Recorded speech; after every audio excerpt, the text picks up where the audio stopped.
Esto es La Entrevista con Raúl Valladares. El mundo está cambiando y por eso te damos los mejores beneficios al contratar tu plan postpago. Claro presenta.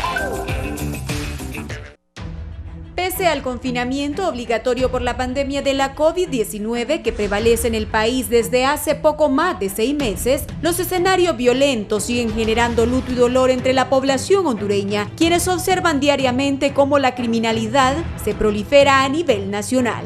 Claro reflejo de la situación es que durante las últimas semanas se viene registrando un preocupante repunte de homicidios en distintas zonas del territorio nacional, entre las cuales destacan las recientes masacres que cobraron la vida de 8 personas en el sector del Pedregalito y en la colonia El Sitio de la capital. A criterio del Comité para la Defensa de los Derechos Humanos, el recrudecimiento de los actos violentos se debe a que los integrantes de las organizaciones criminales estuvieron reorganizándose y ganando territorio, aprovechando que las fuerzas de seguridad centraban sus esfuerzos únicamente en combatir la emergencia por coronavirus, por lo que ahora los hondureños están pagando la factura. Por su parte, los reportes policiales indican que al comparar las cifras del 2020 con las de 2019, la diferencia es notoria, pues la tendencia de muertes está a la baja. La Fuerza Pública hondureña especifica que el país reporta 400 homicidios menos a esta fecha que los que se reportaron el año pasado. En cuanto a las masacres, se registran 10 incidencias menos a las del 2019, que eran 43. Sin embargo, el Observatorio Nacional de la Violencia de la Universidad Nacional Autónoma de Honduras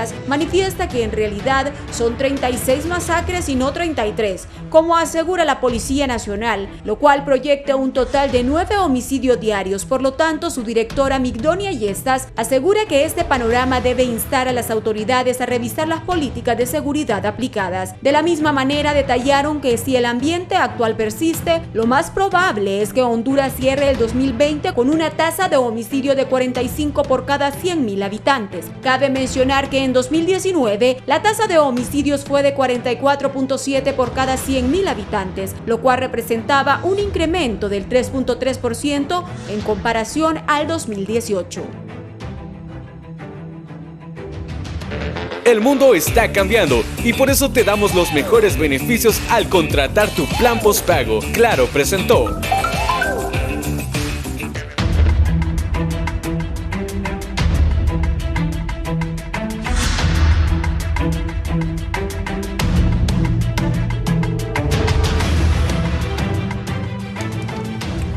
Buenos días, bienvenidos a la entrevista de Canal 11 y Radio Visión Honduras. Nos puede sintonizar en Radio Visión Honduras 90.1 en Tegucigalpa, 90.9 en San Pedro Sula, la 105.5 en el litoral atlántico, 90.3 en Choluteca y 90.5 en la zona central del país. Se ha incrementado la violencia en los últimos días, aunque nuestro informe reporta 400 personas muertas menos en relación al 2019 y 10 masacres menos también en relación al 2019, pero en los últimos días, la semana pasada y otros días se han incrementado los actos de violencia y asesinatos en el país. Saludo a Migdonia Yestas, la licenciada del Observatorio de la Violencia. Buenos días, licenciada.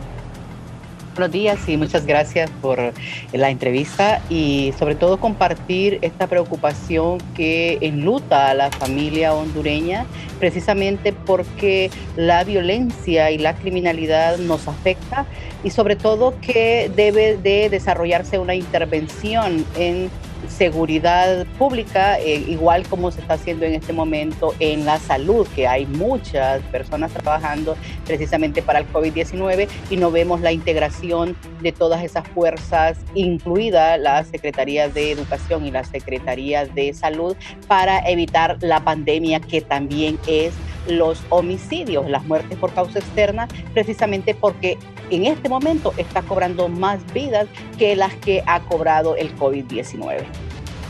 Sí, gracias por estar con nosotros. También el portavoz de la Secretaría de Seguridad de nuestro país está con nosotros, Luis Osaba. Bienvenido, gracias por estar en la entrevista de Canal 11 y Radio Visión Honduras. Don Luis. Muchas gracias, licenciado Valladares, un gusto saludarle. Muchas gracias por la invitación, por poder permitirnos la oportunidad de compartir en este tan visto espacio de debate y que es importante para la ciudadanía contar con estos, valga la redundancia, con estos espacios para poder conocer realmente qué es lo que está sucediendo en nuestro país de acuerdo a los temas que se plantean, que en este caso son temas de seguridad. Así que muchísimas gracias y buen día. Sí, esta pregunta inicial es para ambos. ¿A qué atribuyen ustedes el incremento de los escenarios violentos durante las últimas semanas en el país? Licenciada Anitonia. En principio, quiero recordar que la violencia es una práctica cultural, que es un fenómeno que es también, que tiene muchas causas, pero también tiene muchas fases, así como el narcotráfico. Hoy capturan, se reestructuran y vuelven a seguir operando precisamente porque es multifacético.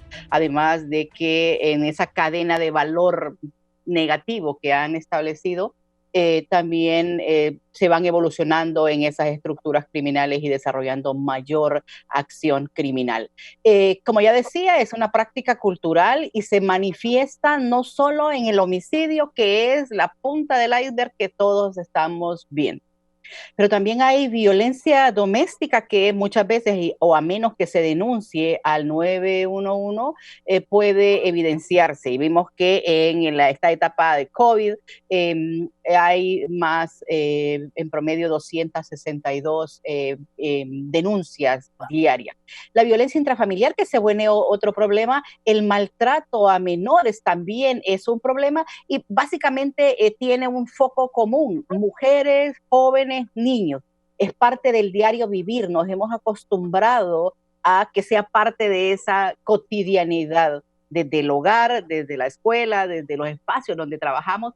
Hay violencia y por lo tanto ahí es donde esa práctica cultural la vamos desarrollando y se va perfeccionando hasta llegar a esos asesinatos múltiples, a esa violencia femicida que mata a mujeres por parte de hombres, y eso se vuelve un problema. Y luego también hay otras causas estructurales de la violencia. Existe la violencia estructural y eso quizás no nos refiramos, pero cuando le robamos al Estado, cuando utilizamos el dinero del Estado en otras actividades, incluyendo las de actividad política, es parte de esa violencia, que ese dinero que se usa para otros menesteres no está llegando realmente a lo que corresponde, que es a la inversión a los pobres realmente, sin que tenga que ver con temas políticos. Pero hay un problema de delincuencia común que obviamente la falta de fuentes de empleo, la falta de acceso a una educación de calidad que no te posibilite seguir escalando en la sociedad, hace que tengamos personas marginadas y excluidas. Y sin qué decir que es un tema que le corresponde no a la autoridad, en este caso a la Policía Nacional y a la Policía Militar del Orden Público, el hecho de el crimen organizado, que es un tema que obviamente no tiene nada que ver la sociedad más que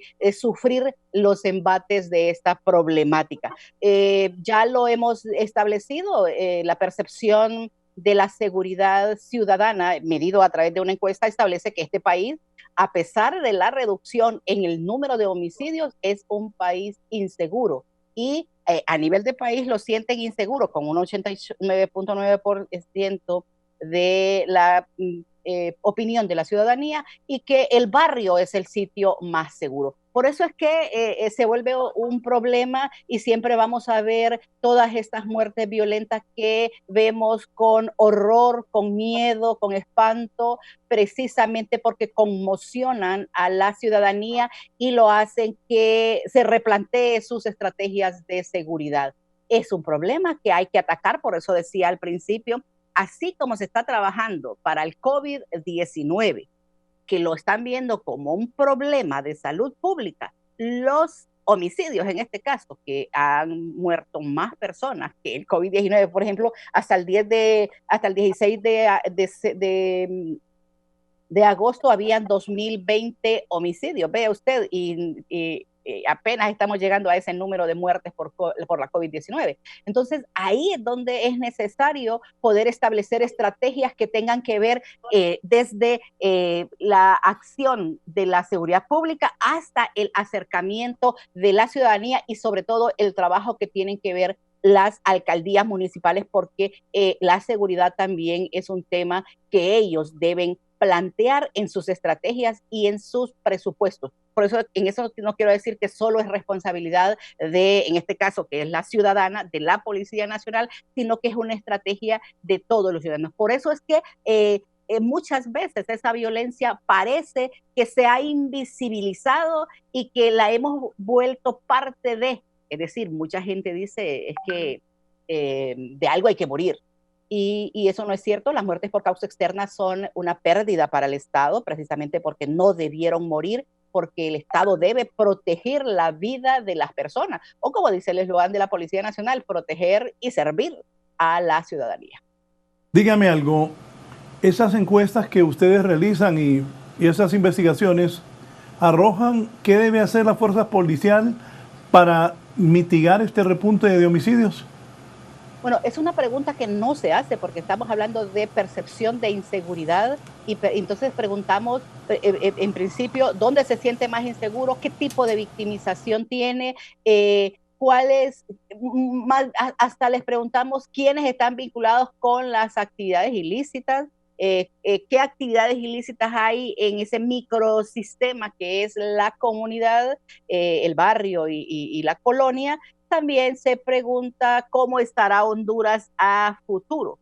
Y ahí es donde la desesperanza de la ciudadanía se apodera, precisamente porque consideran que a futuro también estará inseguro. Y vea usted que una cosa es la opinión de la ciudadanía, que es el tema de seguridad subjetiva, precisamente porque le estamos preguntando directamente cara a cara a la población en todo el país, 3.000 encuestas de percepción a nivel de departamento, de barrio y colonia, en todos los estratos, todas las edades a partir de los 18 años, y otra es la seguridad objetiva, que tiene que ver con estos datos que podemos probar, que desarrollamos este proceso de validación con las fuentes oficiales como es la Policía Nacional, el Registro Nacional de las Personas y el Ministerio Público, que dan cuenta de lo que ocurre en muertes por causa externa en el país. Y cuando hablo de muertes por causa externa estoy refiriéndome a homicidios, a suicidios, a eventos de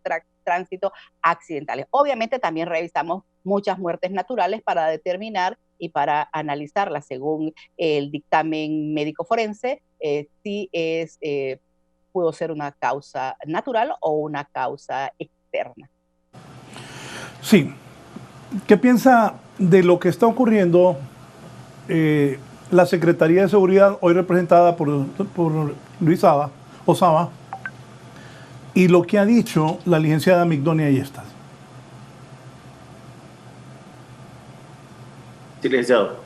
Bueno, yo quisiera concordar en algunos aspectos que la licenciada Migdonia ha mencionado con relación al tema de que la violencia es un tema cultural y es un tema histórico en nuestro país.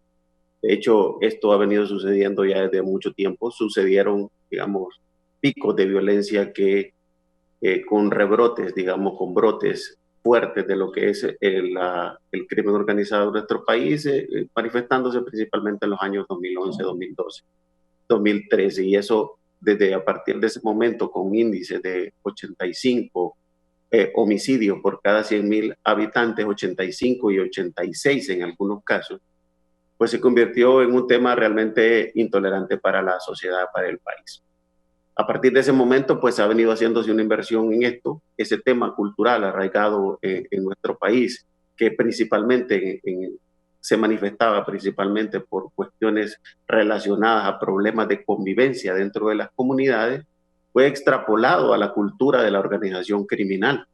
Y ellos incluso ejercían o ejercen mayores niveles de violencia. O sea, para nuestro ciudadano, nuestro connacional hondureño y para la gran mayoría también de los países de América Latina, en mayor o en menor medida, lógicamente, la manera de solucionar un conflicto es acudiendo al tema de violencia y especialmente el atentar contra la vida de la otra persona o de la otra parte con la cual tiene el conflicto. Esto ha sido históricamente visto en nuestro país. Lógicamente, nosotros no podemos conformarnos con esto, y la licenciada también lo mencionaba en los temas de encuestas de percepción. La gente siente inseguridad, pero esa debe ser la respuesta natural a los hechos de violencia. O sea, nosotros debemos sentirnos inseguros y debemos repeler o rechazar esos actos que se cometen en nuestra sociedad y no ser parte de ellos y no familiarizarnos tanto con ellos que nos parezcan naturales. Eso sería realmente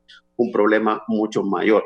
Ahora bien, las fuerzas de seguridad, como lo mencionó también la licenciada Yesta, no son los únicos responsables de esto. Si hay un tema cultural, si hay un tema de sociedad involucrado en esto, es la sociedad en conjunto quien debe abordar el problema y debe buscar la manera de solucionarlo desde la primera etapa de vida de la persona, del ciudadano, desde la etapa del hogar. Si este niño o niña, dentro de su seno familiar, dentro de su núcleo familiar, observa, vive la violencia, convive con ella, lo más probable es que la ejerza en su etapa adulta. Eso es así, eso es un tema natural. Y el tema de violencia doméstica en nuestro país es muy fuerte, es muy arraigado. Eso significa que nuestras estadísticas, principalmente en estos tiempos, han ido en incremento debido al confinamiento. O sea, un problema lleva a otro. Entonces, si nosotros tratamos este tema de la violencia en nuestro núcleo familiar, en la escuela y en nuestro entorno inmediato de nuestras comunidades, vamos a estar contribuyendo para que estos actos que vemos realmente muy conmovedores, realmente ver personas en la calle perdiendo la vida, y especialmente jóvenes, debería de impactarnos tanto que pudiéramos cambiar nuestra conducta en relación a ello. La Secretaría de Seguridad y las diferentes fuerzas del Estado han estado haciendo una inversión bastante fuerte en relación a esto. Vemos un descenso en los índices de violencia y criminalidad, y nos satisface. Pero también vemos que las cifras todavía son muy altas y que debemos de seguir trabajando sobre ellas. Una vida perdida, un joven que se pierde, es una promesa que el país deja de tener, pero una vida que se salva también es valiosa para nuestra sociedad. Yo creo que esto hay que analizarlo desde el punto de vista estructural, desde el punto de vista en que identificar y abordar la raíz del problema, porque estamos viendo la manifestación de algo que está intrínseco dentro de la sociedad y que está provocando este tipo de hechos de violencia, donde nuestros ciudadanos pues pierden la vida de manera violenta. Podemos identificar muchas causas de esto, podemos identificar vínculos con actividades criminales, podemos identificar actos de venganza, podemos identificar otra serie de razones por las cuales se suscitan estos hechos, pero eso que desencadena estos actos están dentro de nuestra sociedad, dentro de nuestra cultura, y debemos de trabajar para ello.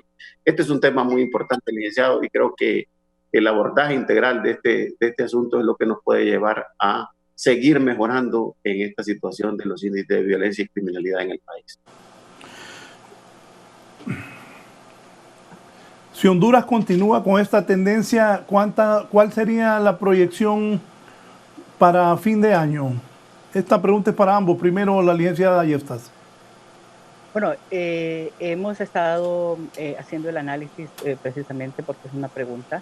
Cuando hablamos de cuánto se proyecta, estamos haciendo un análisis sobre los últimos 36 meses y no sobre los 6 meses anteriores.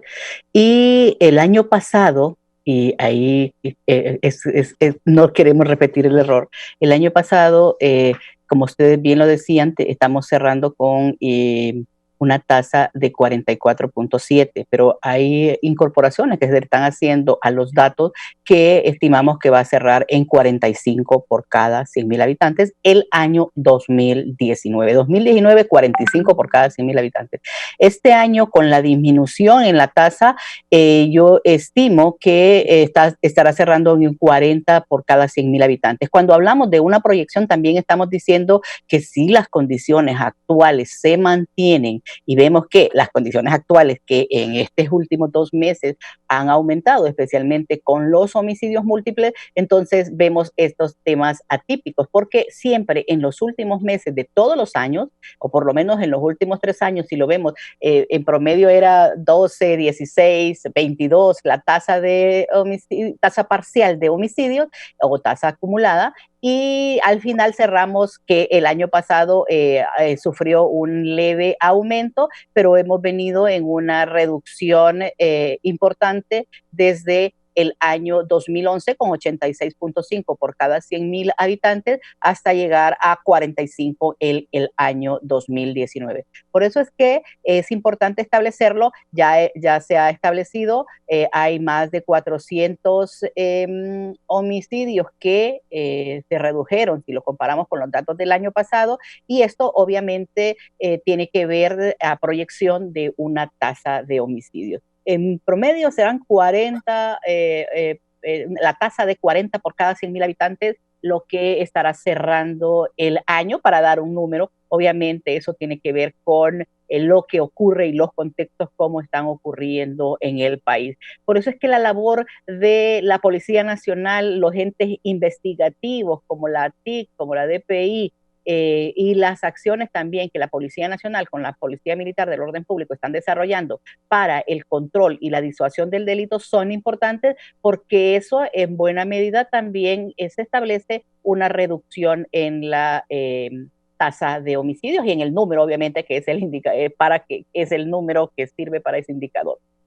Ahí también es importante establecer que esta reducción tiene que ver con un contexto en el que estamos viviendo. Vean, siempre decimos que los temas de convivencia son los que hacen importante el aumento. Yo diría los temas de la delincuencia organizada, porque si esto estuviera pasando, todos los que están muriendo en este momento serían en las comunidades por peleas, por temas de violencia doméstica y violencia intrafamiliar o femicidios. Y muchas de estas muertes, como los homicidios múltiples, no tienen nada que ver con la convivencia pacífica, no tienen nada que ver con las formas como nos relacionamos y después de una discusión que va evolucionando llega hasta el conflicto y una muerte violenta. Por eso es que es importante ponerle los puntos sobre las i, y estamos hablando de delincuencia organizada más que en este momento de delincuencia común, porque recuerden que la pandemia nos tiene encerrados, nos tiene confinados, y yo diría a los honestos, a los que respetan la ley, porque los grupos criminales organizados como maras y pandillas, como el narcotráfico o como las bandas delincuenciales, porque hay que incluirlas ahí porque son más de 3 que están operando por cierto tiempo. Y están desarrollando su actividad porque se han negado, obviamente no van a respetar porque siempre están en el mundo de lo ilícito, no van a respetar a las autoridades, ni mucho menos cuando tengan el riesgo de muerte, de padecer una enfermedad natural como es la COVID-19. Sí, Luis, si Honduras continúa con esta tendencia, ¿de cuánto sería la proyección para fin de año de muertos? Y lo que está diciendo ella también, el confinamiento, como dice, las personas honestas lo han acatado, pero los delincuentes han continuado en la calle. ¿Qué resultados han tenido ante esta pandemia con esto? Yo le diría, primero quiero hacer un tema de aclaración que es importante ponerlo sobre la mesa. Nosotros estamos hablando ahora, tanto la licenciada Yesta como su servidor, estamos hablando de datos preliminares. Son datos que no, ¿qué significa esto? Son datos que no están convalidados, porque a través de la unidad técnica de convalidación de la información de la Subsecretaría de Asuntos Interinstitucionales, este dato de homicidio se convalida, porque mucha de la información, o a lo mejor alguna información que no llega a la policía, sí llega a medicina forense, o sí llega a la fiscalía, o sí tenemos el dato, por ejemplo, en el Registro Nacional de las Personas. Entonces, todas estas instituciones que tienen que ver con esto, pues reunidos en una mesa de trabajo, convalidan la información. Eso nos da certeza de lo que se publica. La licenciada lo habló, estamos hablando de datos que ella dijo, el 2019 va a cerrar pero ya tenemos hace 9 meses cerró el 2019. Eso significa que todavía hay incorporaciones que están en temas de discusión en la mesa que no se han incorporado, y que una vez que se incorporen, entonces vamos a tener un dato real. Que eso realmente es importante para nosotros, no son datos que los manejamos posiblemente en este momento. En este momento hay alguna, digamos, alguna discrepancia en el dato. No es mucha, no es mucha, no quisiera decir que es mucha, pero no es un dato convalidado. Nosotros, tanto como el observatorio de la universidad, representado por la licenciada Ayesta, como la Secretaría de Seguridad, una vez que esto se convalida, nosotros lo aceptamos como real y como tal, y se publica como tal, y ella lo sabe. ¿Cuál es la proyección? Bueno, yo quisiera hablarle, por ejemplo, siempre haciendo hincapié en que son datos preliminares. En el 2018, por ejemplo, a esta fecha, nosotros teníamos una tasa de 29.16, a esta fecha, más o menos a mediados de septiembre. El 2019 se incrementó a 30.27, por ahí está, y en este momento está en 24.69. Significa que si las cosas continúan como tal, vamos a tener, digamos, una reducción. Y quiero reiterar esto, no quisiera pues decir que estamos realmente satisfechos con esto, porque realmente son las vidas que están en juego, pero es alentador el sentido de que más de 400 vidas pues han dejado de perderse en este año en relación al año anterior, y esperamos que la tendencia siga igual. O sea, la actividad criminal, como es una actividad que opera fuera del marco de la ley, no podemos decir que a través de este tema de confinamiento podemos confinar esa actividad criminal. De hecho, hay asuntos relacionados con el confinamiento que incrementan la respuesta violenta de las actividades criminales. Por ejemplo, las acciones de la policía. Cuando la policía realiza incautaciones, cuando la policía destruye, digamos, plantaciones, hay una inversión que se pierde y deben haber responsables, y esos responsables pagan generalmente con su vida. Cuando la policía desarticula actividades criminales, siempre hay otra que está queriendo ocupar los espacios, y siempre hay conflictos de intereses entre ellos que generalmente desembocan en actos de violencia. Estoy totalmente de acuerdo con lo mencionado por la licenciada Ayesta. Hay una actividad criminal, de estructuras criminales en curso en el país, y la actividad es latente, se nota. En eso es que realmente la policía está trabajando, está poniendo esfuerzos, a pesar de las actividades sumados a esto de la pandemia, que tienen que ver con el control, digamos, de las medidas puestas por el Sistema Nacional de Gestión de Riesgo, que es, digamos, un valor, se suma, digamos, al trabajo de nuestro funcionario, que por mucho tiempo pues tuvo que incluso prescindir de su tiempo de salida para poder enfocarse en estas actividades. O sea, hay un tema que es latente en el país, que es una actividad criminal que se está realizando, pero que la policía está constantemente combatiendo esta actividad criminal. Está deteniendo personas, está desarticulando estructuras, está haciendo incautaciones, está haciendo destrucciones tanto de pistas o de narcopistas, como tenemos, como el término que utilizamos, plantaciones incluso de hoja de coca, que esto para nosotros, para nuestro país es realmente preocupante, porque esto incrementa, digamos, en mayor medida las actividades criminales, y ya no solo nos convertimos en un país de tránsito, sino también en un país que es capaz de producir, digamos, alucinógenos para ser, digamos, comercializado ilícitamente. Esto lógicamente genera conflictos de intereses, genera mayor participación en actividades criminales y genera violencia. Permítame. Sí, señor.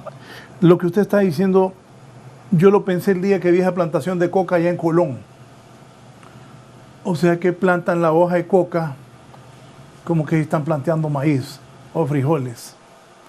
¿Qué estará pensando esta gente? Y otra cosa, los vecinos de esos lugares colaboran con la policía contando que los narcotraficantes están haciendo plantaciones de coca, como dice usted, muy bien. Ya no somos de tránsito, sino que están plantando coca aquí y lo hacen en Colón. Imagínense los lugares, que este es un país grande, en lugares totalmente desolados y alejados de donde pueda llegar la policía, los militares. Si lo hacen en Colón, ¿dónde más no habrán plantaciones de coca? ¿Y cómo puede ayudar la población a la policía informándoles? Sí, yo creo que aquí, licenciado, el tema es realmente que la información llegue a las comunidades. Recuerde que estos sitios donde se siembra este tipo de cultivo, por ejemplo, que son cultivos ilícitos, tanto la hoja de coca, que ahora lo estamos viendo, como la marihuana en su momento, digamos, se aprovechan de ciertas debilidades dentro de las comunidades a través de dos cosas principalmente. Uno es la necesidad de la gente de poder generar ingresos y poder generar recursos para sus familias. Resulta que este producto se vende mucho más, o sea, lo comercializan como que es más productivo, que va a generar mayor ingreso, sembrar marihuana o sembrar hoja de coca, en este caso, que sembrar maíz o frijoles. O sea, le venden eso a nuestro campesino en las afueras, y eso, lógicamente, no le muestran, digamos, la película completa, la cantidad de violencia que eso va a generar cuando esta actividad realmente entre en conflicto con nuestra estructura, o se generan, digamos, conflictos de intereses entre ellos mismos y generan violencia. Y dos, es el tema de la intimidación y el miedo. Estas estructuras criminales provocan esto también en nuestras comunidades, y eso es muy difícil poder pensar de que un ciudadano pues va a tomar un riesgo tan fuerte para poder denunciar una cosa de estas, pero es posible siempre y cuando las unidades de inteligencia de la policía lo aborden adecuadamente. Afortunadamente tenemos un equipo de trabajo muy bueno, ha sido bastante preparado en este sentido, y estamos viendo resultados tangibles en la destrucción de este tipo de plantaciones. Entonces, es importante que esta problemática que estamos viendo ahora la consideremos en estas estrategias de seguridad, el hecho de tener los recursos para poder acceder a esos lugares que son realmente aislados, que son en algunos casos inaccesibles, porque si no tenemos esos recursos, ¿de qué le estoy hablando? Estoy hablando de poder movilizar, digamos, equipos de trabajo en un tiempo corto a ciertos lugares, llevarlos a esos lugares que son inaccesibles, a lo mejor por otras vías, y poder combatir este problema. Eso la policía requiere de esos recursos, porque si no, entonces vamos a generar mayor cantidad, o sea, se va a generar mayor cantidad de violencia, y eso va a repercutir también en el resto del país. Esto, el licenciado, lo vemos, es común, por ejemplo, en América del Sur, en los países que producen esto. Y lo vemos en documentales, lo vemos en reportajes, que al campesino le han vendido la idea de que es mucho mejor producir hoja de coca que sembrar granos básicos, por ejemplo, o otro tipo de cultivo lícito. Sí, ¿qué piensa de esto, licenciada Migdonia? Si me permite, yo creo que esto es un tema muy importante en el tema del crimen organizado. Honduras ya no solo está siendo el país donde se transita o se trasiega la droga.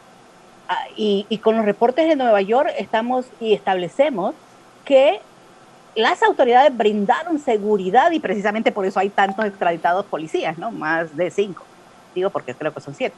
Que brindaron seguridad a esos grupos de narcotraficantes que se dedicaban a eso. Pero eso no es el problema. El problema es que empezaron ya no daban dólares, sino que droga, y empezó a ser también un país de consumo, especialmente con los jóvenes. Y sumado a eso, la producción. Pero no solo la producción de las plantas de coca. Veamos como municipios como Iriona, que se vuelve una preocupación, precisamente porque estos grupos que se están dedicando no solo son simples campesinos, son personas que viven en esos municipios, que saben cuál es la rentabilidad de la droga. O sea, lo que se están eliminando es la producción en Colombia, en Venezuela y en Bolivia.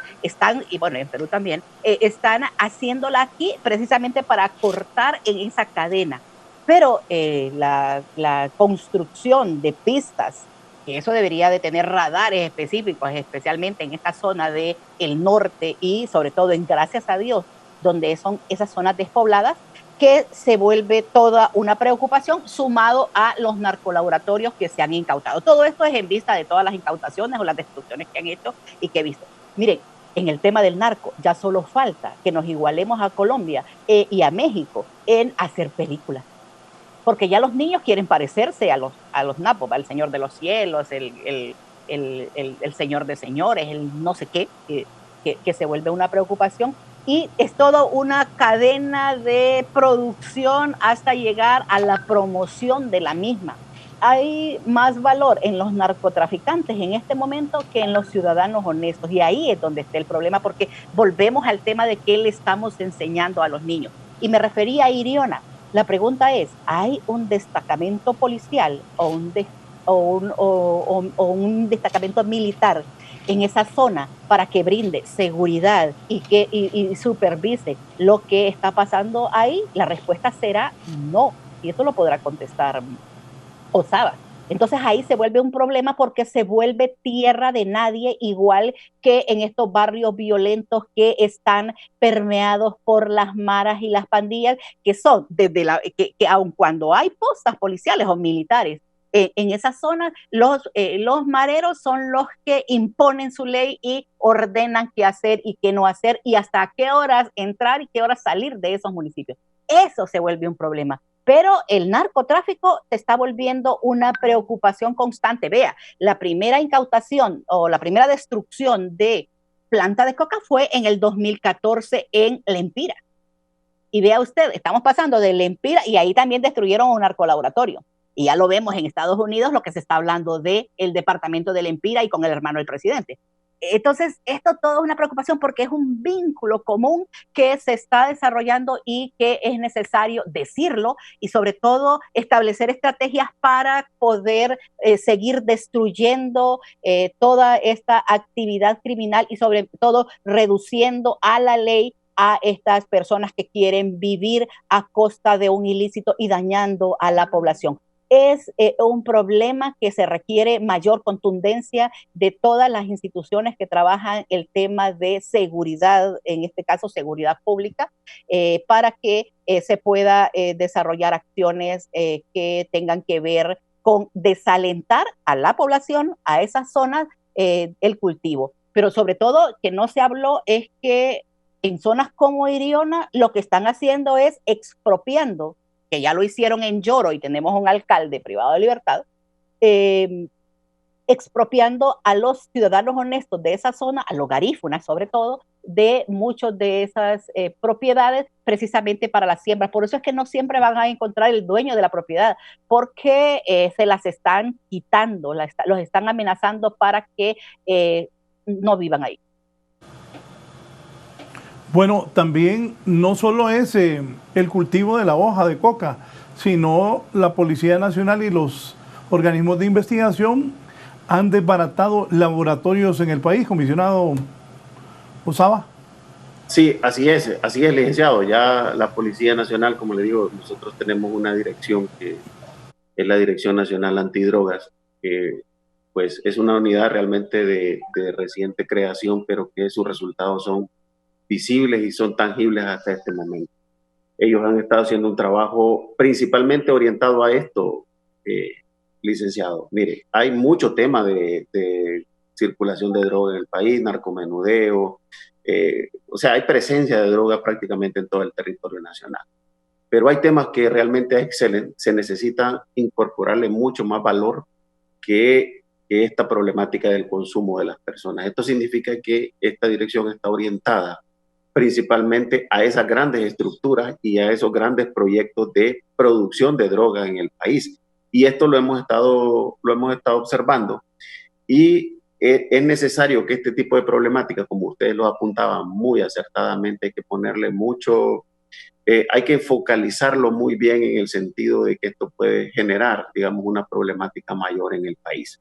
El hecho de producir hoja de coca, el hecho de tener la capacidad para instalar narcolaboratorios, el hecho de acortar distancias, digamos, entre los países que han sido los productores de hoja de coca por naturaleza con los países que son consumidores de droga, eso le da, digamos, le da a las estructuras criminales, digamos, mayor ventaja sobre esto. Por eso es que es necesario incorporar esto. Yo, licenciado, aparte de tener la oportunidad de poder participar en estos foros, pues soy director de una dirección orientada principalmente a esto. Iriona es un punto que ya nosotros hemos identificado para poder lograr hacer inversión ahí, poder sumarle capacidades a la policía, instalar, digamos, equipos de trabajo mucho más potentes que tengan la capacidad de poder movilizarse por la zona y poder evitar lo que la licenciada ahí apuntó, el hecho de que las personas sean desplazadas, el hecho de que las personas sean expropiadas, que sean separadas de sus propiedades de manera violenta, el hecho de que las personas se inclinen, digamos, a ver como una parte de desarrollo la actividad criminal, porque le va a generar recursos y le va a generar ingresos.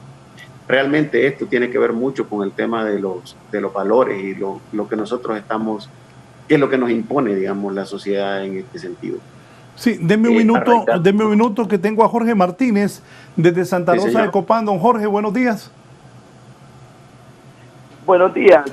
Solo quería hacerle una pregunta al señor de la policía. ¿Por qué nunca dan nombres de cuando encuentran los narcolaboratorios? Muchas gracias y tengan buen día. Buenos días, comisionado. Sí, bueno, licenciado, usted sabe que este tema uno debe de saber cómo funciona esto, porque si no sabemos cómo funciona, entonces nos hacemos interrogantes que a lo mejor no tienen que ver con la parte operativa. Generalmente cuando la policía llega a esos lugares, cuando estas estructuras criminales se ven descubiertas y ven todo perdido, lo más lógico es que huyan. Es lo más difícil, porque realmente los accesos ahí están diseñados para poder detectar la presencia de las autoridades a cierto tipo de distancia que les dé la oportunidad de poder irse, de poder salir. Ahora, cuando se detienen a las personas, la policía brinda la información. Esto es así, o sea, la policía da la información. A veces por ejemplo, se encontró una plantación de hoja de coca en la propiedad de... Ese es un error que se puede cometer fácilmente, porque la persona puede figurar como propietario de la propiedad, pero puede ser que haya sido desplazado, puede ser que haya sido obligado a ceder esa tierra para esa actividad criminal. Entonces resulta un riesgo difícil que no debemos de caer en él. Ahora, sí, cuando la policía detiene este tipo de personas, nosotros pues lo damos a conocer. En la medida que la legislación nos lo permite. Usted sabe que hay una legislación que regula este hecho de presentar a una persona que ha sido detenida o que es sospechosa de cometer un delito, porque la ley dice que mientras un tribunal no lo sentencie, él no es culpable. Esto es así. Entonces, en la medida que nos es posible, nosotros podemos brindar la información en calidad de sospechoso, no de culpable, en calidad de sospechosos. Permítame, voy a hacer una pausa para continuar con mis invitados de esta mañana, la licenciada Migdonia Ayestas del Observatorio de la Violencia y el comisionado Luis Osaba, portavoz de la Secretaría de Seguridad del país. Más delincuentes, más violencia, más droga, más consumo, más enfrentamiento por territorio, más jóvenes involucrados. Eso provoca la droga en el país, lo que hemos estado hablando. Al volver también, ¿cuántas incidencias ya han sido judicializadas por las autoridades del país? Y si Honduras continúa ¿por qué la mayoría de las masacres se están registrando durante este periodo de confinamiento?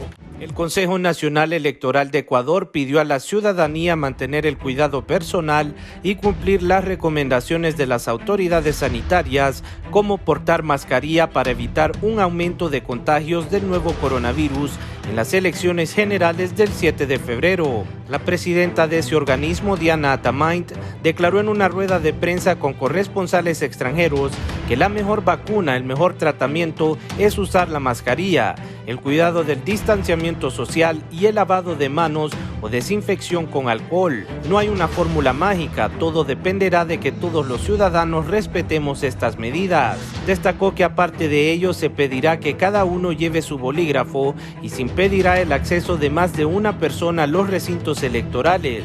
incluso de los acompañantes de los candidatos. Alrededor de 13.1 millones de votantes elegirán al sucesor del presidente Lenín Moreno, 137 asambleístas y 5 parlamentarios andinos, y como es usual, los ciudadanos deben acudir a recintos electorales ubicados en instituciones educativas que en el pasado lucían abarrotados en el interior, mientras en el exterior se ubicaban decenas de vendedores ambulantes, convirtiendo las calles en una verdadera feria de comidas típicas. Para 11 Noticias, Raúl Valladares.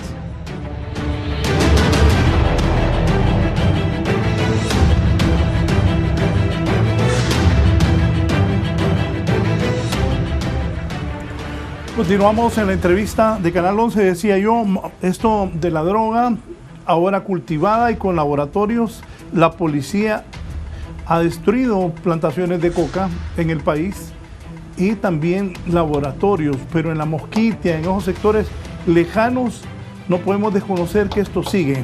Y esto produce más delincuencia, más droga, más consumo, más enfrentamiento por territorio, lamentablemente más jóvenes involucrados, y ya no solo somos un país de tránsito de la droga, sino un país donde se estaría produciendo la droga. En un momento también don Hugo Maldonado, el presidente del CODE, estará con nosotros.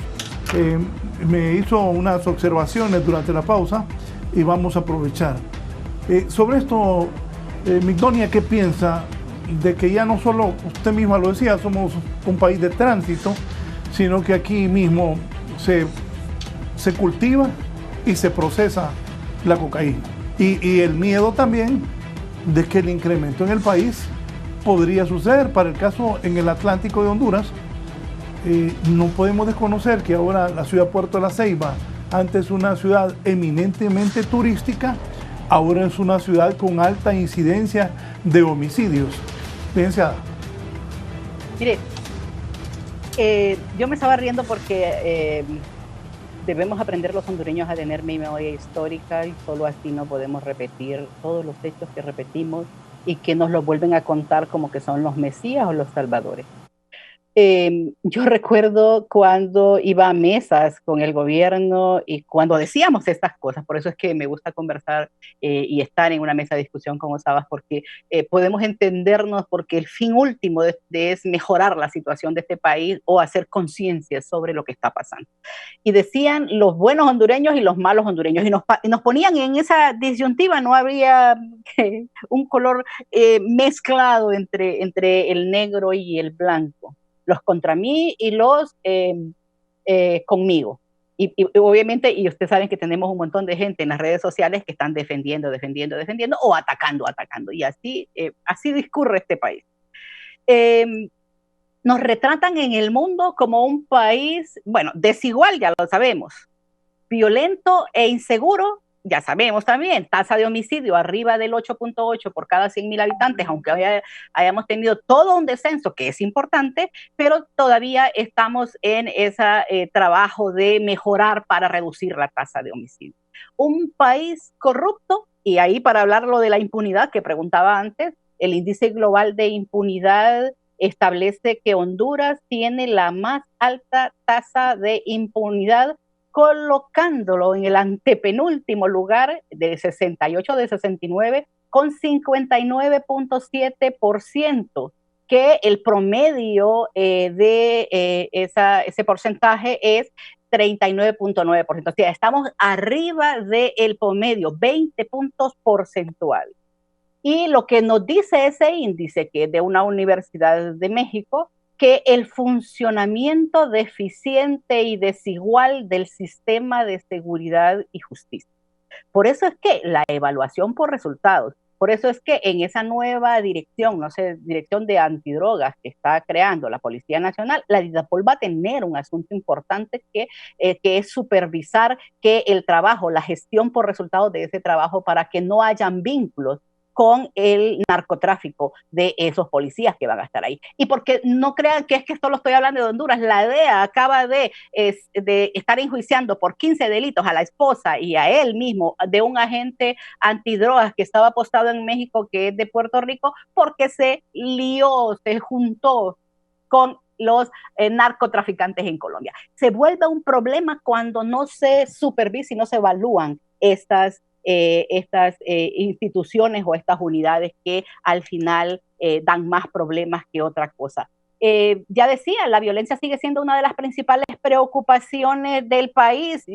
La percepción de inseguridad siempre sigue se estableciendo que es un país inseguro y además con una impunidad bastante alta, una mora judicial, ya sea de investigativa, ya sea del Ministerio Público y de la Corte Suprema de Justicia, precisamente porque volvemos a los eslabones. Si no hay una investigación que sustente bien a la prueba, que determine quién es el culpable de un delito, difícilmente la Corte Suprema de Justicia lo va a enjuiciar o lo va a castigar recluyéndolo o sentenciándolo. Y ahí es donde la gente, y se le manda el mensaje a la ciudadanía, no de la legalidad, sino de la ilegalidad, es que los capturamos y la Corte los deja.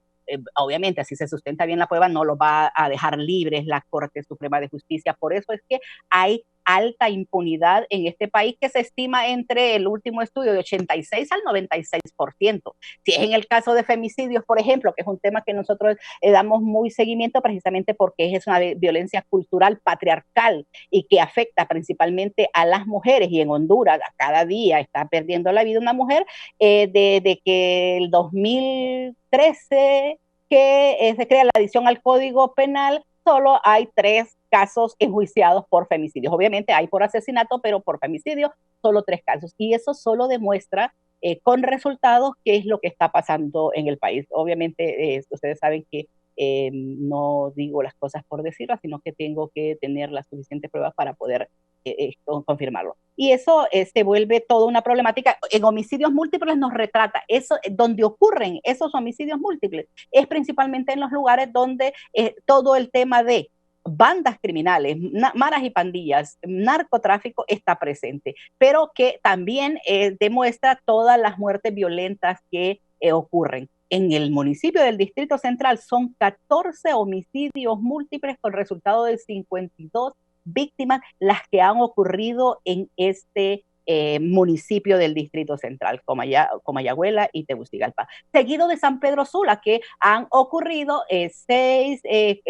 4 homicidios múltiples con 12 víctimas. Choloma, el Valle de Sula se vuelve un problema igual que otros municipios del resto del país. En 4 departamentos es donde están ocurriendo el 75% de los homicidios múltiples. Y Francisco Morazán, obviamente con Tegucigalpa, Cortés con 7 homicidios múltiples, Lloro con 4 y Olancho con 3 escenas de homicidios múltiples. Ahí es donde ocurren en esos 4 departamentos el mayor número de víctimas. Pero son esos departamentos también que son más violentos en violencia homicida. Sabemos cuántos homicidios, sabemos el lugar donde están ocurriendo. Lo que no sabemos es quiénes son los perpetradores, es decir, los responsables, los que están causando el miedo, el terror de la ciudadanía. Precisamente por eso es que es importante la investigación, y yo le agrego científica criminal, precisamente para una sustentación de las pruebas que dé cuenta de quiénes son los responsables y que estén en el lugar que deben estar, porque el problema es que el mensaje que se manda a estos que se dedican a estas actividades criminales es que el brazo de la ley nunca va a llegar y por lo tanto pueden hacer lo que quieren en este país. Sí, en este momento el presidente del CODE, don Hugo Maldonado, está con nosotros también. Los ha escuchado a ambos y tiene algunos comentarios. Inicialmente me habló de esto de las acciones de los delincuentes durante esta pandemia. Buenos días, don Hugo Maldonado. Muy buenos días, amigo Valladares. Buenos días, licenciada Victoria y al comisionado Osaba. Miren, la situación de la violencia en tiempos de pandemia es que los grupos organizados utilizaron ese tiempo para reorganizarse a nivel de estos 4 departamentos que estamos viendo que nos están dejando luto en la familia hondureña. Nos están poniendo en estos 4 departamentos, realmente nos están volviendo a crear un caos de miedo, y aparte de eso, que las muertes múltiples también se pueden catalogar como una limpieza al interior de los mismos grupos criminales en el país. Estas muertes violentas a nivel del país significa que el corredor de narcotráfico, crimen organizado, etcétera, va a sopesar, va a seguir siendo en estos departamentos donde inclusive las mismas bandas de crimen organizado y narcotráfico se están limpiando entre sí. Cuando digo entre sí, es que realmente nos van a, ellos mismos, aquellas personas que no están seguras que les han fallado, también tienen peligro de ser exterminados por sus mismos compañeros, compañeros de crimen organizado, narcotráfico. Y la otra situación está que hay una lucha a nivel del país que siempre nos han dejado muertes violentas, como ya lo dijeron al principio, desde traíamos un 87% y ha venido una reducción significativa para beneficio de la sociedad y para beneficio del país. Pero yo creo que debe de realizarse una estrategia de reorganizar la seguridad pública para que podamos contrarrestar en estos 4 departamentos donde la incidencia de la violencia y la criminalidad nos sigue afectando. Una de las cosas que no se puede permitir es que las bandas o crimen organizado o narcotráfico pongan de rodillas a este país, a la seguridad del país. Recordemos que después que salgamos de esta pandemia vamos a necesitar la inversión extranjera. La inversión extranjera no va a venir al país si no tenemos seguridad pública bien definida. Entonces, esta es una de las situaciones que desde el Comité de Derechos Humanos nosotros hemos analizado y que de una u otra forma creemos que hoy más que nunca los cuerpos de seguridad del Estado deben de hacer un replanteamiento hacia contraatacar a estos. Sí, comentario, comisionado.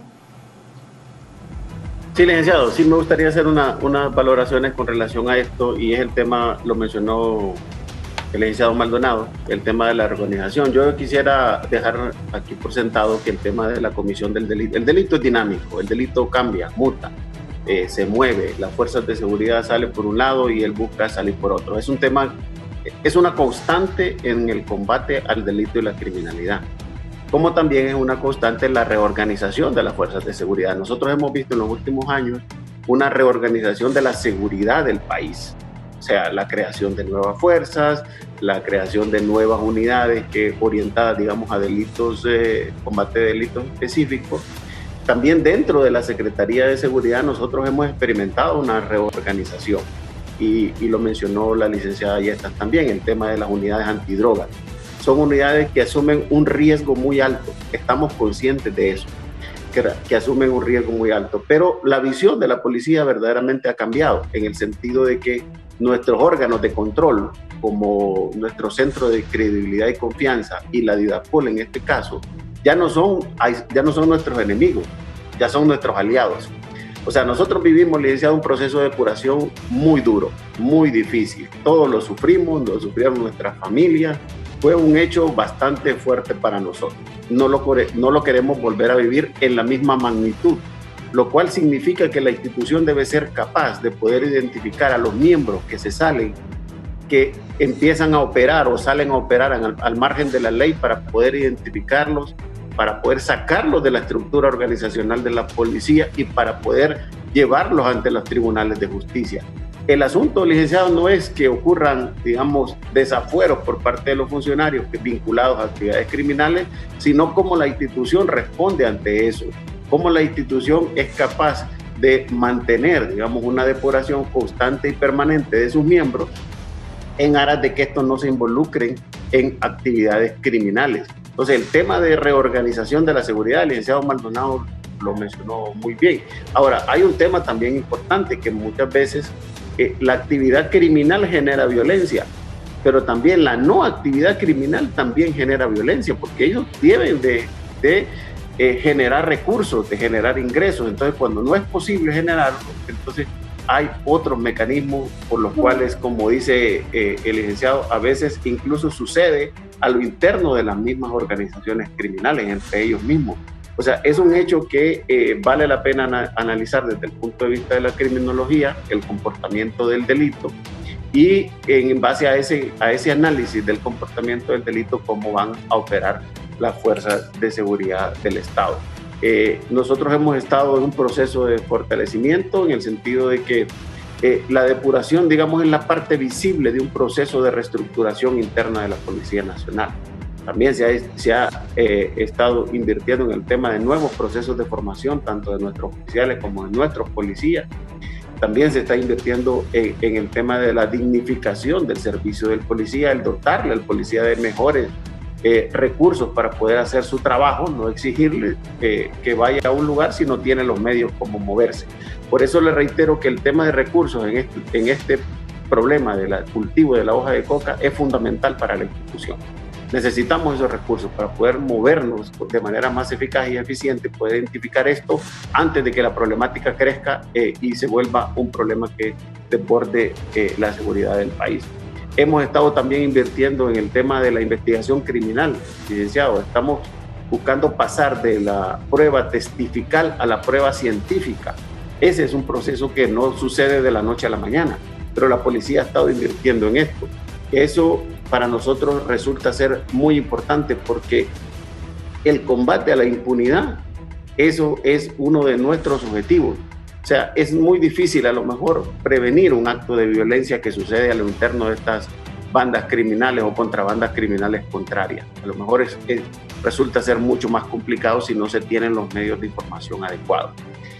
Pero el delincuente debe saber que a través de la prueba científica, sumado lógicamente a la prueba testifical, los órganos de justicia del país van a llegar a ellos y lo van a poner a la orden de los tribunales y va a ser condenado o sentenciado por el delito que ha cometido. Eso es lo que la policía busca imprimir en la mente del que comete delito, que sepa que tarde o temprano, a través de la prueba científica, nosotros vamos a poder llegar a él y lo vamos a poder poner ante los tribunales de justicia y que pague por el delito que ha cometido. Este tema de organización es un tema muy amplio en la Policía Nacional e incluso en el Estado mismo. Resulta que volviendo al tema de la estadística, no estamos cómodos con lo que está sucediendo, no estamos tirando las campanas al aire, pero estamos con expectativas de que vamos a seguir reduciendo esos índices con la colaboración de toda la sociedad y de todas las instituciones, porque todos podemos sumar en el tema de la seguridad, todos podemos contribuir y esa contribución es la que hace a las fuerzas de seguridad mucho más efectivas. Trabajamos, por ejemplo, en el tema de la confianza. La confianza es básica para nosotros como institución. Ahora, la confianza es, así como es tan básica, así es tan frágil. Y uno de los aspectos que debemos aprender nosotros como ciudadanos es a individualizar los hechos. O sea, no decir, la policía está haciendo esto. No, este funcionario que pertenece a la policía hizo esto y va a pagar por ello. Entonces, ese es un tema que suma a la confianza, porque en la medida que la ciudadanía incremente los niveles de confianza o la institución pueda lograr incrementar los niveles de confianza, en esa medida vamos a tener información mucho más oportuna para poder responder ante los hechos delictivos. Eso necesitamos de ese concurso de la ciudadanía para poder nosotros ser mejores. No lo podemos hacer desde nosotros mismos. Comentarios sobre lo que ha dicho el presidente del CODE, licenciada Migdonia. Me parece importante lo que el abogado Hugo Maldonado ha establecido. De hecho, ya también Osabas lo ha dicho, el crimen organizado se reorganiza y vuelve a mutarse o se mueve a otras actividades. De hecho, si están destruyendo en Irión en este momento, pasaron de Lempira a Iriona, vean. Entonces sí se mueve el crimen organizado, sabemos eso. Pero también sabemos que todas estas actividades tienen una negociación y esa negociación se paga con el dinero fácil que que es, como dicen en México, los narcos es mejor vivir 5 años como güey y no toda la vida como pobre, ¿no? Aunque realmente el siguiente punto es la muerte, es la negociación que se paga también con la muerte. Pero hay que decir algo muy puntual y esto quiero planteárselos.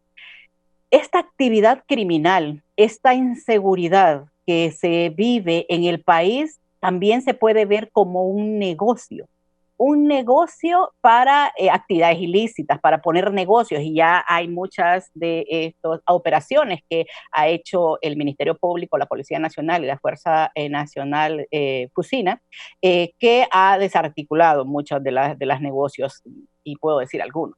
Pero también crea esta inseguridad, crea empresas de seguridad privada. Y en este momento, en este país, hay más empresas de seguridad privada que policías y militares juntos trabajando en el tema de la seguridad. Y ahí un ojo, precisamente porque yo sé que en la Policía Nacional se le da supervisión al tema.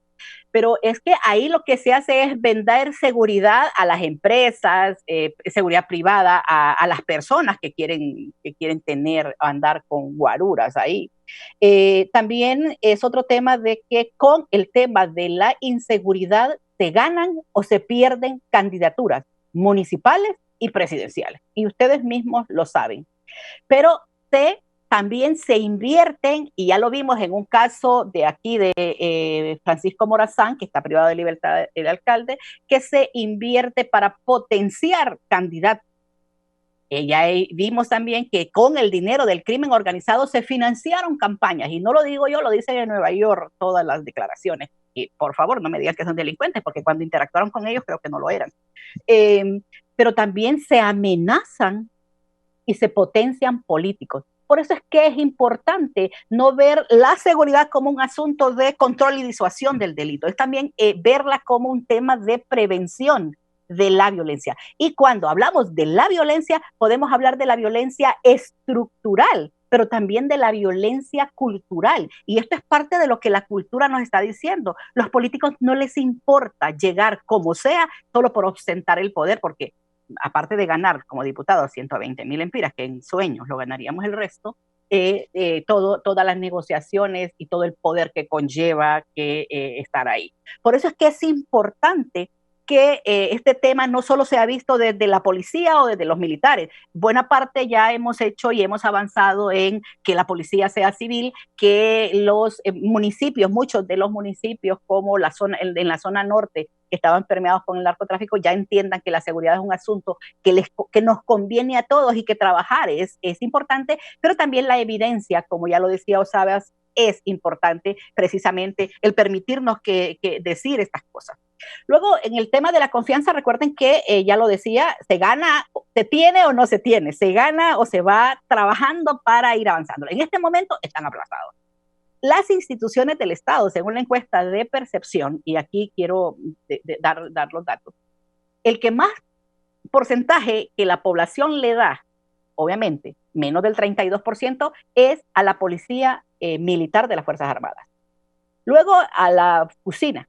Pero por último, es al Congreso Nacional con 13.9% y a la Presidencia de la República con 15.2%. Imagínense la confianza. Y yo he dicho, les decimos a los niños de la escuela, a excepción de este año porque es la particularidad en todo, ¿no?, que pasen con el 70%, y cuánto le podemos pedir a los funcionarios, a las instituciones, que pasen el examen de confianza de que la población les tiene.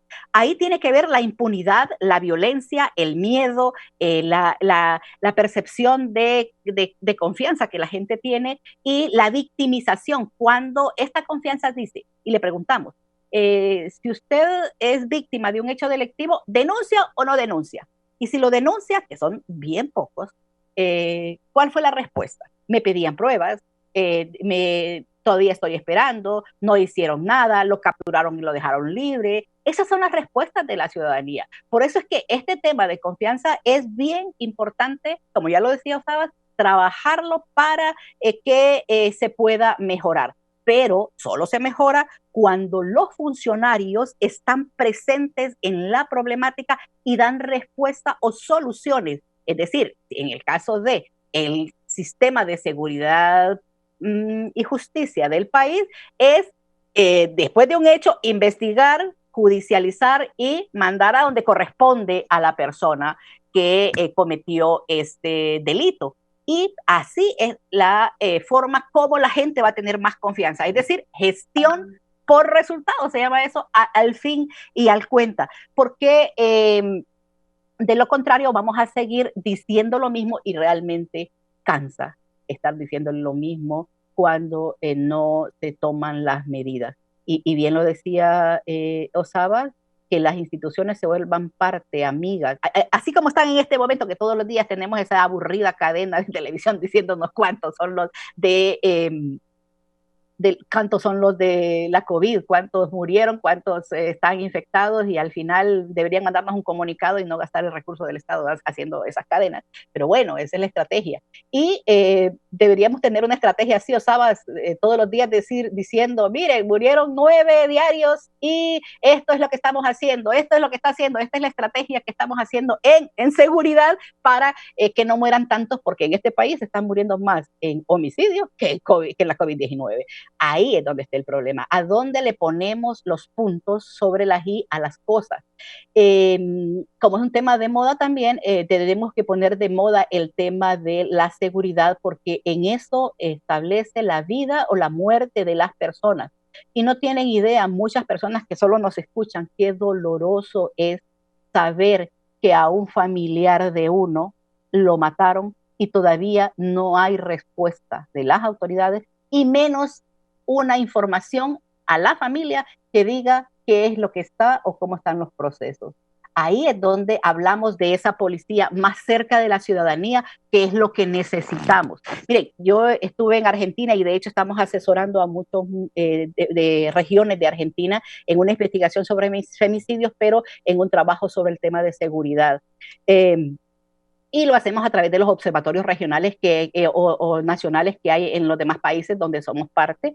Y cuando lo mirábamos en una de las regiones de Argentina, como la policía hasta WhatsApp de la gente del barrio tiene para hablar de esa policía comunitaria. La policía es amiga de la ciudadanía y no la enfrenta, sino más bien la apoya. Y ahí es donde estimo que deberíamos llegar, y visitamos a la gente, le tocamos la puerta. ¿Usted cómo apoya a la policía? ¿Por qué decide trabajar junto a la policía? Entonces dice, porque los conocemos, porque son parte de nuestra comunidad, porque están aquí y sabemos qué hacen. Ahí es donde es importante el trabajo que en policía comunitaria, que Osaba sabe más que yo, precisamente porque dirigió mucho tiempo el tema de policía comunitaria, es la que requerimos en la ciudadanía. Y no solo un simple nombre, obvio, no solo un simple nombre. Por ejemplo, que en Iriona se fortalezca la policía y que haya la Fuerza Naval de nuevo entre a esa zona va a ser importante para la ciudadanía, porque muchas veces las protestas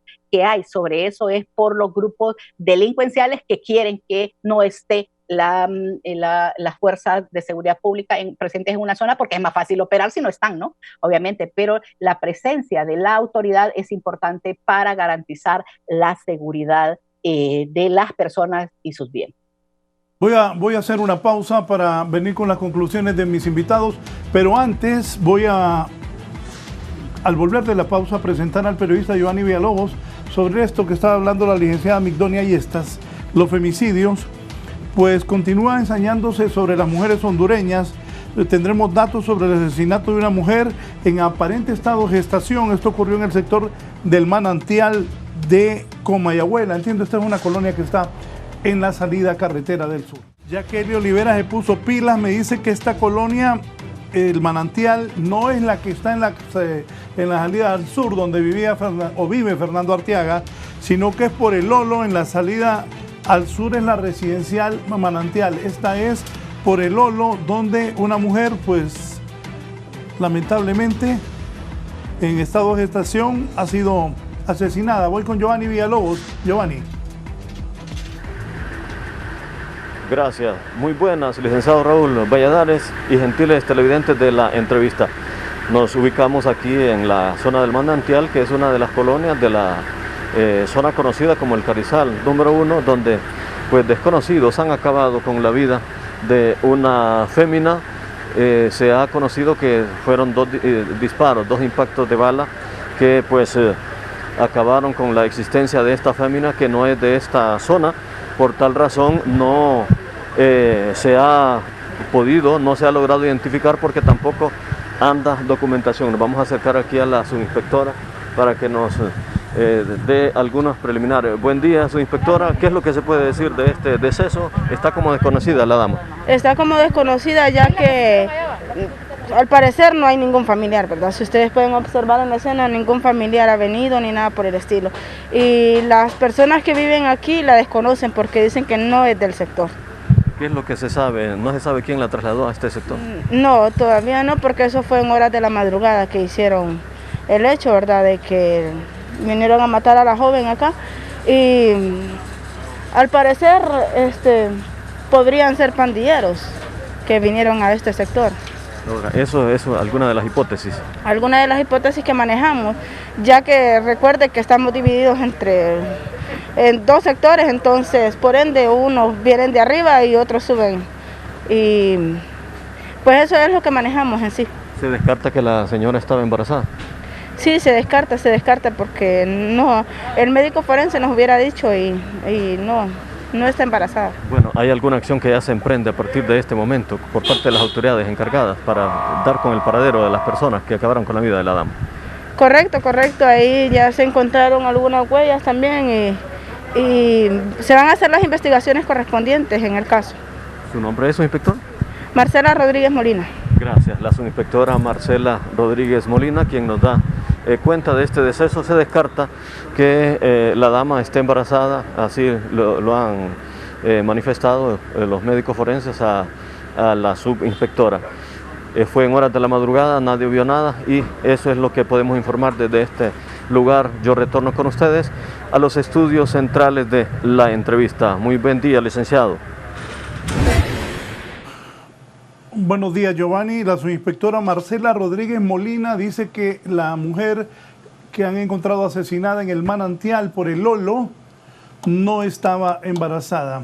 Licenciada Migdonia, le agradezco su comparecencia esta mañana, sus conclusiones y comentarios sobre este nuevo asesinato de una mujer hondureña.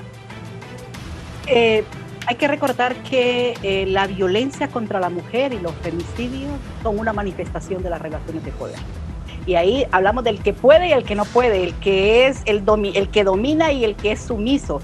Y ahí establecemos también que son históricamente desiguales. En Honduras, el 55% de los últimos años de las muertes violentas de mujeres han sido femicidios, es decir, un compañero, una expareja, una pareja, un enamorado, de ojos, como decimos en los pueblos, le quita la vida porque se niega a tener relaciones, porque en una discusión él cree que manda y por lo tanto le puede quitar la vida, y ahí es donde se evidencia esa dominación. Es parte de la cultura que tenemos que desarraigar también y ¿por qué? ¿Por qué parte de esa cultura? Porque en los roles y el estereotipos que la mujer se les ha enseñado, se le cree que es una mujer débil, que es una mujer sumisa, que es una mujer pasiva y que es cariñosa y que obviamente es para las labores de la casa. Hay de las mujeres que hagan lo que hago yo, ¿verdad? Entonces se vuelve todo un problema. Por eso es que en la educación, en la familia, en la escuela y en la iglesia se les debe enseñar que las mujeres son para todos los campos de la vida. Porque a los hombres se les está enseñando de que son los que fuertes, son los que mandan, son los que son proveedores y por lo tanto son los que poseen o dominan el cuerpo de las mujeres, y cuando no quieren o cuando quieren separarse, las matan. Obviamente tiene que ver también todo este problema de crimen organizado que utiliza a las mujeres en estas actividades. Aquí sí es al revés, detrás de una mujer que está vinculada en las actividades ilícitas, que no son tantas, porque también estudiamos los protocolos de medicina forense para saber si en su cuerpo traía droga, o en las investigaciones que hace la DPI o la Policía Nacional para ver qué es lo que establecen en estas investigaciones preliminares, y no todas están vinculadas en actividades ilícitas, todas son producto de mucha violencia machista, es decir, femicidios que se ensañan y hay una desproporcionalidad de fuerza contra la mujer que la hace vulnerable a todos estos ataques de los agresores que generalmente son hombres. Se nos ha creado para ser amas de casa, para ser sumisas, y eso es lo que hay que desarraigar. La escuela tiene mucho, igual la policía comunitaria también tiene mucho trabajo en este tema. Bien, muchas gracias. Gusto saludarla, Migdonia Ayesta, la que maneja el Observatorio de la Violencia. Voy con Luis Osabas, portavoz de la Secretaría de Seguridad. ¿Qué piensa de estos femicidios y sus conclusiones sobre lo que hemos hablado hoy y recomendaciones también a la población? ¿Dónde comunicarse cuando vean narcotraficantes, delincuentes, gente que solo daño le hace a la sociedad? También le agradezco mucho, Luis Osabas, por su participación esta mañana en la entrevista. No, agradecido con usted, licenciado, por darnos la oportunidad de poder compartir este espacio, este foro tan visto en todo el territorio nacional y de manera internacional también. Pues es lamentable ver una escena como esta, verdaderamente es lamentable, especialmente cuando se trata de una dama, cuando se trata de una mujer. Son muchas las causas a lo mejor que llevan a una persona a cometer un acto de violencia de esta naturaleza. Realmente es un tema que debemos reflexionar sobre él, y gran parte pues de esta problemática proviene pues de esa cultura que hablaba la licenciada Ayesta, aunque muchos hemos ido saliendo de esta cuestión y muchas mujeres también han ido saliendo de esto. Lógicamente son procesos que culturalmente desarraigarlos lleva su tiempo, lleva su proceso, pero siempre hay damas que llevan la punta de la lanza en este sentido.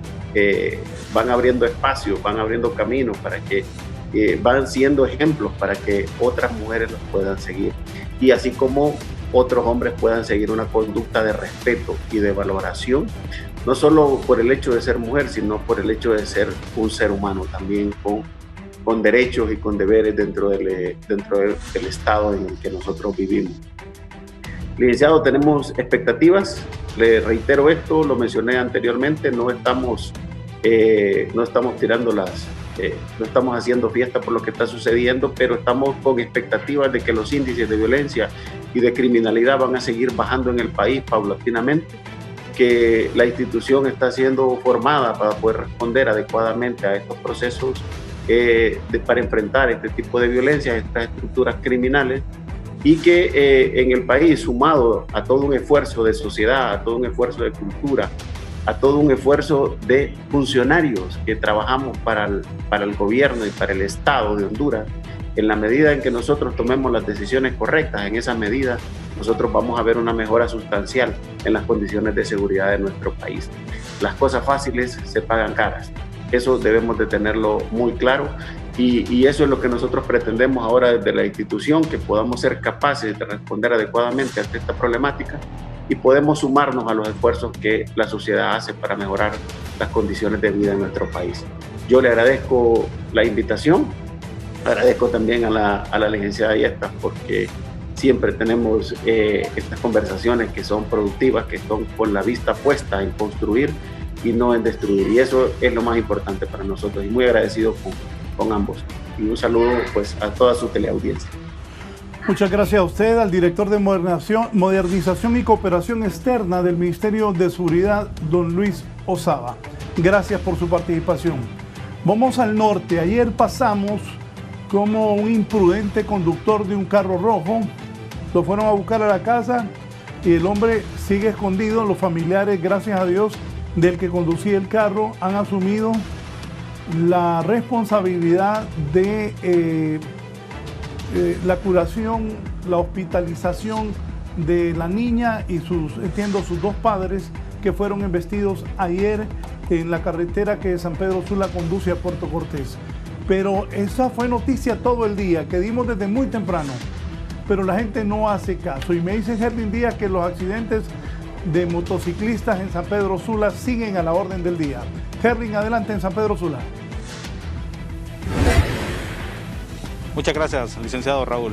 Efectivamente, durante las últimas horas, los accidentes de tránsito dejan 2 personas muertas y al menos 5 personas heridas. Entre las nuevas tragedias viales se registra una muerte del conductor de una motocicleta en el Boulevard Juan Pablo II, aquí en San Pedro Sula.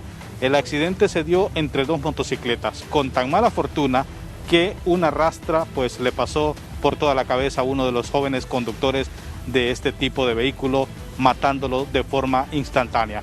Otra muerte también se registró producto de un accidente de tránsito en el sector del municipio de Omoa, específicamente en la zona conocida como La Venada. Pero aquí en San Pedro Sula, hoy también en horas muy tempranas de la mañana, un insólito accidente de tránsito entre dos motocicletas también dejó a los 3 ocupantes completamente heridos. Uno de ellos en estado de gravedad y con su pie izquierdo prácticamente cercenado. Así que se registran 2 víctimas y al menos 5 personas heridas producto de estos accidentes de tránsito. En su mayoría han sido accidentes entre motocicletas, con tan mala fortuna que ya las autoridades de tránsito están haciendo hincapié de manera constante a los conductores de estos vehículos a tomar todas las medidas preventivas, que aunque en alguna calle se lleve la preferencia, siempre debe de ir pues mucho ojo al otro vehículo, porque más de alguno anda despistado o anda en exceso de velocidad y terminan en tragedias. Por supuesto, estaremos informando ampliamente de estos accidentes de tránsito. Por los momentos, vuelvo con ustedes. Bien. Y lo decía ayer, los motociclistas también se arriesgan mucho. Recuerdo lo que pasó en la 3 de mayo, no se me va la imagen, que el muchacho de uno de esos servicios de comida a domicilio pasa una volqueta, pero se desliza, había agua o el suelo provocó, o las llantas de la moto estaban demasiado lisas, se cae y la volqueta era tan grande que el conductor de la volqueta ni cuenta se dio cuando pasó sobre el cuerpo del muchacho y la moto. Tiene que tener cuidado todo aquel que anda en moto. Víctor Valladares, autorizado el transporte interurbano para transportar pasajeros a su máxima capacidad, pero dirigentes temen que se pierda el control al operar unidades no autorizadas. Pero escuchen bien, buses a máxima capacidad. Si usted va a montar en un bus, mascarilla. Si logra tener careta, careta también. Porque si el bus va a su máxima capacidad, el riesgo del contagio es enorme.